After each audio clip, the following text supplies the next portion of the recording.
Good afternoon, Mr. Chairman, members of the committee. Thank you for the opportunity to provide some background on Senate Bill 920. I'm Sydney Hart. I'm the legislative liaison for the Department of Environment, Great Lakes and Energy, and here with me today I have Aaron Keatley, who's our Chief Deputy Director. Before I give Aaron the opportunity to kind of dive into some of the regulatory processes associated with this, I want to thank Chair Irwin and Senator Cherry for their work on this legislation, and hopefully we can move towards a solution that better protects the public health of residents in mobile home parks. After listening to the chair's testimony, I think it's clear to me that the intent is to expand our regulatory authority and controls to allow us to regulate the provision of drinking water for all licensed mobile home parks, including customer site piping water systems. That way we can ensure increased system reliability as well as protecting public health. It's safe to say that the intent aligns with our mission to ensure safe drinking water for all of Michigan's residents, and we remain committed to being a part of that solution. With that, I'll hand it over to Aaron. Thank you, Sydney. And let me start out by echoing what you just said, which is thank you to the chair, thank you to Senator Cherry for the leadership you're showing in this area. It is an area that we know have gaps, and it is gaps that we want to resolve, and we've been committed to working with both of them on their respective bills, and we'll continue to do that throughout this process. So much appreciated for the investment of time into that.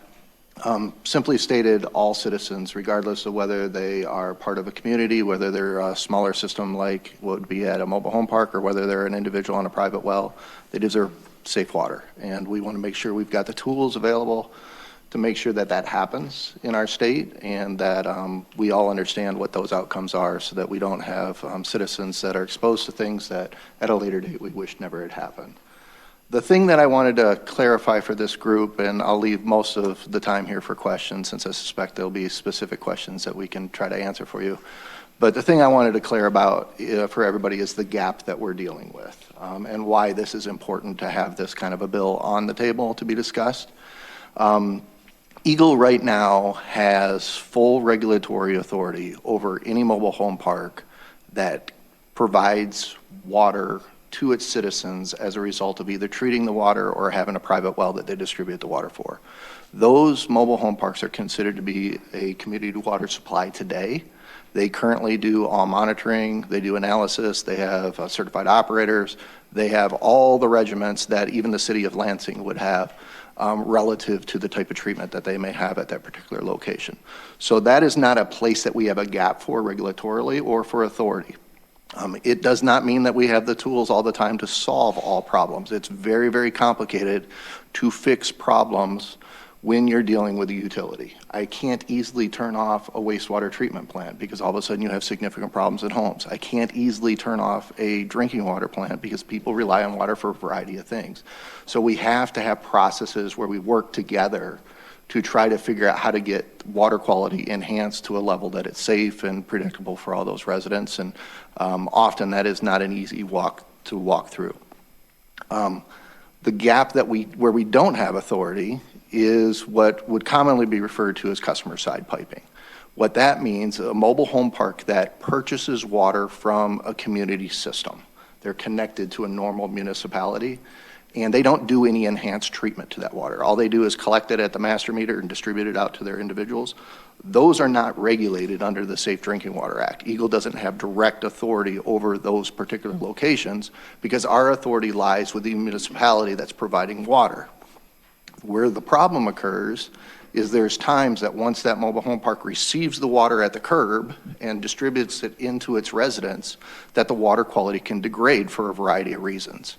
And my team doesn't have regulatory or statutory authority. There's not a national precedent for this. This is a national program that we're based on, and they don't have authority across the nation for customer side piping. And as a result, it makes it difficult for us to engage when there's clear problems that need to be fixed. What we have done up to this date is we've partnered closely with our friends at LARA, with local health departments, with the state health department to address problems in places where we may not have regulatory authority, but we do have technical expertise and we can provide guidance in terms of how to address it. But again, even those agencies have limited tools in terms of what they can force an individual who is running these facilities to do to correct the problem in a timely manner. And so, working with the senator and others, we want to build a statutory framework that gives us the authority to make reasonable decisions that allow us to, as needed, address problems that are identified in a way that is consistent with how we have authority over other systems. So that's the gap we're trying to resolve. At this point, we're not taking a position on the bill because we're continuing to work on language, but we definitely do not want to stand in the way of it moving forward and maintaining that conversation so we get to the right outcome. So any questions you may have, I'm happy to answer. Thank you very much for your testimony.